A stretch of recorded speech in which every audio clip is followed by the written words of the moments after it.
Good morning, good afternoon, good evening, wherever I find you in your day. Welcome to the Needy and Normal podcast. Today we're going to do something a little different. Over the last several weeks, I've been collecting listener questions. One of these might be your question. Maybe you didn't ask it directly of me, but it is one that's floating in your head. So I'm hoping that the ones I've chosen to tackle are ones that resonate with you today. They are popular questions, and they actually each deserve a much deeper dive and much more time.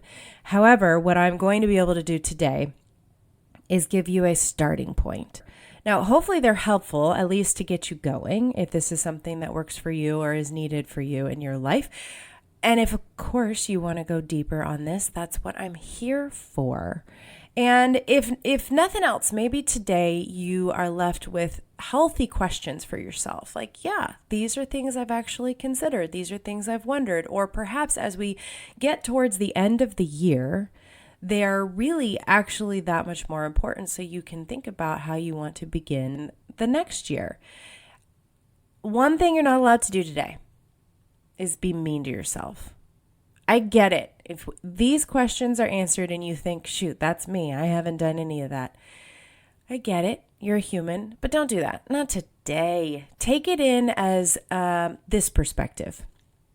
How can I benefit from this lesson? How can I find some positive growth by exploring this? Whatever the question is that pings you the most today. So don't be mean to yourself. Be open-minded. And like I said, if this just skims the surface for you and you find one of these to be especially relevant to you in your life, then let's get in touch and have a little chat.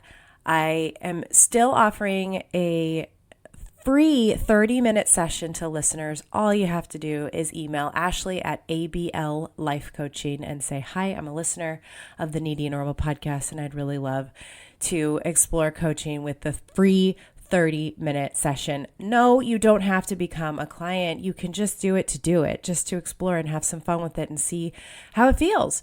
Of course, if for some reason you feel, yeah, I think I want to try this life coaching thing, then I have an amazing discount that I would happily offer to you by seeking my help and asking for my support as my gift to you. Again, no obligations there, but in case you see or feel that urge to go deeper with any of these, the option is there. So let's get into it. Welcome to the Needy and Normal podcast. I'm your host, Ashley Levering. I'm a trained life coach with many years of experience helping my clients change their lives. I'm also a mom and a wife. Here, we're going to talk about having needs and how to tend to them without guilt. Your needs matter because you matter. Let's walk through this together. I'm going to tackle 5 really big, really important questions today. And I'm going to do one at a time, so stay with me. And hopefully one of these is exactly what you need today. The first one we're going to go for is about goals. How do I set goals I'll actually follow through on instead of quitting? Okay, clearly as a life coach, this is a big one I get a lot. And this is often one of the big reasons that actually get people to call me up and say, I have goals, I have things I want to do, and for some reason I can't follow through, I keep quitting, I can't stay consistent, please help me. And it feels very overwhelming because you have these deep desires, you have these goals you want to attain, and you finally convince yourself doing it by yourself is not the easiest part. So there's your starting point. For one, if you're getting into a place where you're stuck and claiming your goals, actually choosing them, and then of course following through and reaching your goals is just not working, it really might be a prime time to call in some reinforcements. So yes, it could be a trusted friend, colleague, mentor, or it could be a life coach. And that's one of the things we do. We help people design their lives, basically. This is what I do as a coach, is help you not only choose your goals, but then chip away at them, stick to them, actually attain them. So as your starting point today, I will give you this piece of advice. Choose goals that do not feel like a punishment, for one. 2, choose goals that feel challenging, but also attainable. And here's one way to do that, to kick yourself off. If you want to make sure you can get into the habit of aiming for your goals and going towards your goals, pick something doable and easy first. I know, sounds silly, but we have these huge, lofty goals. It's my number one reason why I don't like New Year's resolutions. I think they're silly because we get so ahead of ourselves. We don't break it down. We don't attain the goals, and then we get down on ourselves. So I think it's like 70 to 90% of people do not meet their New Year's resolutions, and then it's just a drag. And it's usually because we make these giant goals. So to start, granted, keep your big, lofty, big dream goals, but to start, do something easy. Pick something that is doable and would feel really good to achieve and that wouldn't take forever. So something I offer my clients is the big 3, the daily 3. So pick 3 goals to attain every single day. Make them easy. Yes, making your bed. Yes, brushing your teeth counts. Maybe it's going to the gym eventually. So if you're thinking about a big goal, start with smaller goals. Okay? Once you can achieve smaller goals, then you can get yourself going into the bigger goals. And again, don't be afraid to ask for help. Number 2, how can I create a better work-life balance and have time for myself? Ooh, big one. We all want that balance. Now, if you've been listening for a while, you know that I've tackled this specifically, probably in a couple different episodes. One was how balance is BS, because balance consistently, not always the case. Balance as consistently as possible, balance that you can regain when you ebb and flow in life, and maybe there'll be harder moments and easier moments, and then you can regain your balance throughout it. But having consistent all the time balance is not really a thing. And the minute you accept that, the easier it is to get through it when it's harder, knowing that, okay, this is normal. Balance isn't always achievable. So that's more of a perspective starting point. And then also we say the words, I'm so busy. I'm so busy. I've talked about this before too. So if you're not making time for the balance, that's on you. So what can you take responsibility for? Take back your time. Make time for things that to you feels like balance. So if you've gone busy all week and you say, I don't have time this weekend to rest, but it's something you absolutely need and desire, then it's up to you to hijack your own calendar and make it happen. So I will call people out straight up. If someone says, I just don't have time, I'm so busy, the words I'll say is, well, then make the time. If you'll make the time for somebody else to deliver on something, to make sure you do something for them, whether it's a boss or a friend or a neighbor, whatever. If you make that time, then you can make the time for yourself. You just need to get out of your own way and not feel bad about doing it. So take responsibility for your own time and put things throughout your day, throughout your week, throughout your weekend that matter to you, that make you actually feel like you can reset and have some balance. But also know the balance isn't always consistent, and that's okay. But you can become more consistent in finding those moments of, oh, hold on, I need some balance here. I need to even things out a little bit in this moment. Or if it's not exactly right when you feel it and need it the most, then you put it on your calendar. I've had people say, I have a client named Sarah. I've said, Sarah, go on your calendar and put Friday at noon, lunch with Sarah. Saturday at 3, nap with Sarah. Like, put calendar with yourself. I'm telling you, it works.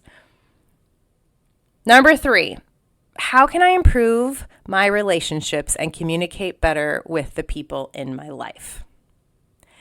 The big word I'm going to use here is boundaries. You might not have expected that, but here's the thing. When we are establishing and grooming and nurturing relationships, boundaries are essential because They teach the people we care about how to treat us. And when we are treated well, we want to treat them well. And it goes around how we're treated, yes, but also around our time. So if someone is, demanding of our time and that doesn't feel good to you, don't do that. Don't give in to demands. Even it out a little bit. Teach each other how to use your boundaries. Say, no, that doesn't work for me, but how about this? So don't just stop, the moment where maybe you're being invited to do something and it doesn't work for you. Say, listen, that doesn't work for me, but how about this date? Let's make sure we schedule it. It's because how many times do you let things go and someone says, oh, that doesn't work for me. And then you say, okay, well, we'll figure it out. And then you don't figure it out. So follow through. So if you're going to use your own boundaries and say, that doesn't work for me, then follow through on but how about this? Oh, that doesn't work. Let's make this happen. And don't give up on finding that time to connect and get together and hang out, whatever it may be. Also, if you are the one who wants to better connect and better communicate with somebody, friend, family member, whoever it may be, then you might be the one that needs to take initiative and actually start the conversation, reach out, or express the feeling of, hey, here's how I've been feeling lately. Can we talk about it? And sometimes that just takes a bit of bravery. But a lot of times when we're feeling distanced from someone we care about and our communication isn't great or the relationship needs to improve, when we're starting to feel that way, it very likely is something that we can do something about. We get really caught up in waiting for the other person to figure it out. But I would say is like a starting point for this one is take some initiative and use some boundaries. And both can go hand in hand.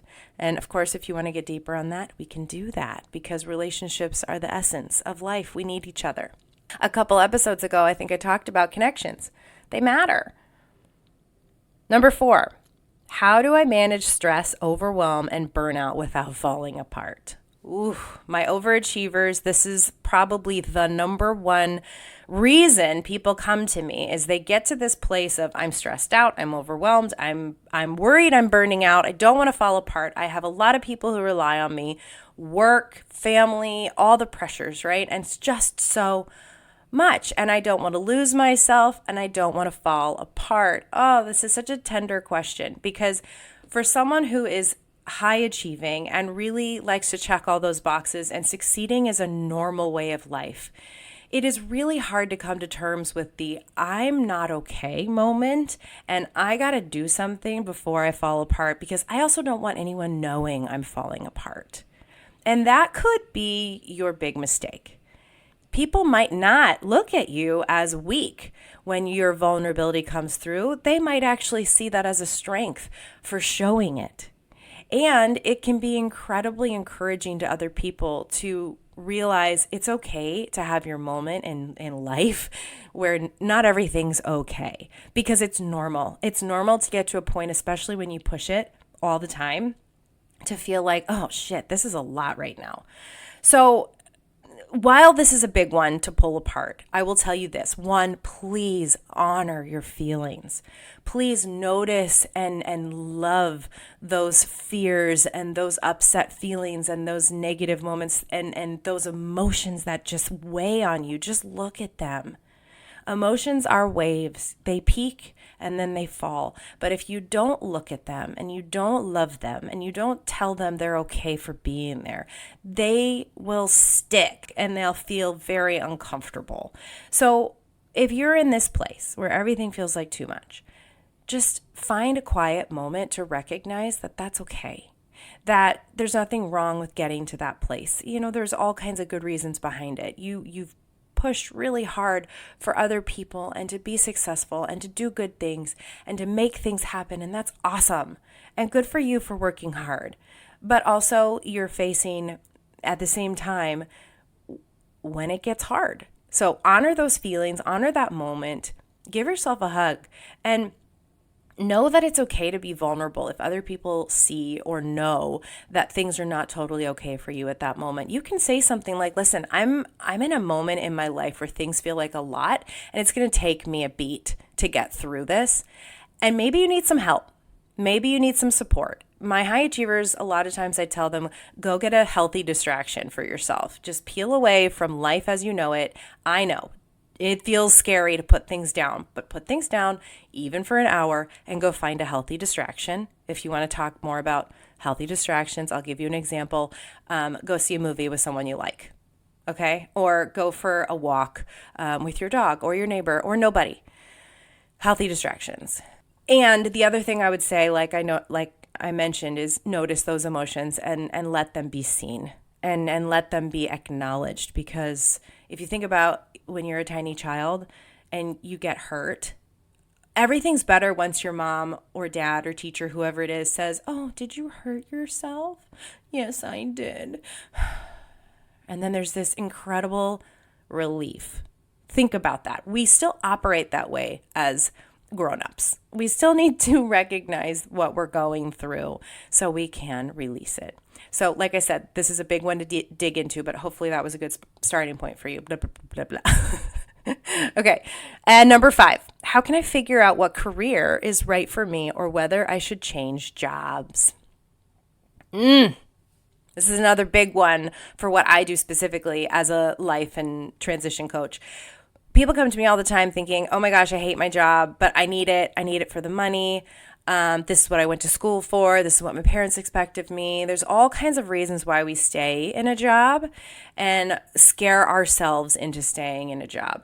And that goes with career too. I mean, perhaps you're in an industry that you went to school for and your parents expected you to go into and what you expected of yourself. And then oddly enough, things changed and that's not what you want anymore. That is terrifying. To think, whoa, I thought I had it all figured out and now I don't. Now I go to work every day and I hate it. Very normal. It's okay. We're evolving people. It happens. And so don't judge yourself for it right off the bat. That is my biggest piece of advice right away. Don't judge yourself for it. It's okay. It's okay to have a change of heart, a change of feelings.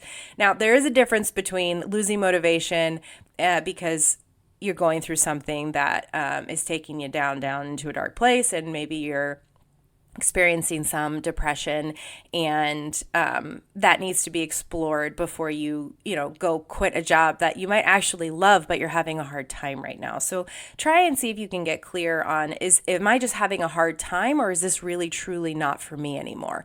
And I'm going to take if this really isn't truly for you anymore, then you can take some simple steps to get quiet with yourself and have that conversation. And oftentimes you need to talk it out. And we do need to hear ourselves babble on and problem solve out loud, which is also really helpful when you talk to a supportive person. It doesn't have to be a life coach. It can be someone who's willing to listen. But oftentimes when you speak out loud the things that are all bunched up in your brain, you end up kind of solving your own problem. And you might come up with something like this. Well, I don't hate what I do. I just don't love my environment. I don't really love who I'm working for. It's not vibing for me. I don't like being in that environment. So maybe you decide, I love what I'm doing. I just don't love, where I'm doing it. So really it's about finding some clarity. And really, if you're having the moment of, no, really, I hate this job. I hate this career. This isn't what I want anymore. If you're really clear on that, awesome. Yes, that's awesome. Scary and awesome. That is a fantastic both and. You can take some steps.